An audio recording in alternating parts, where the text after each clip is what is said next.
Neighbors are fired up about a proposed Amazon warehouse in their community. Tonight they had an opportunity to show up and speak out against plans to turn the old Westinghouse facility in Churchill into a distribution center. Channel 11's Ryan Houston found out why new jobs and an influx of cash to their community is not enough to get the growing group on board.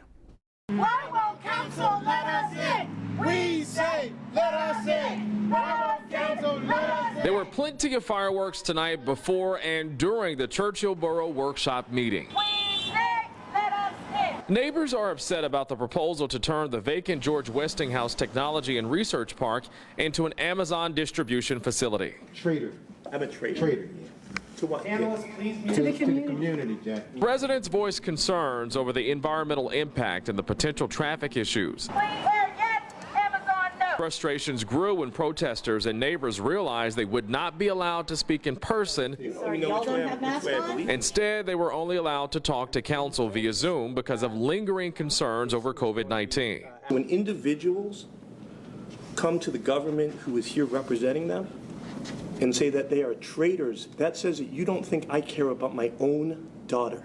And the tensions continue during the public comment section. I didn't hear one sentence you said, Jay, and it's not funny. So get rid of the smile because it's not cute.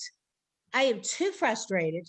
And what I have to say is the traffic, the noxious fumes, all of it is terrible. The danger from this is extraordinary to me.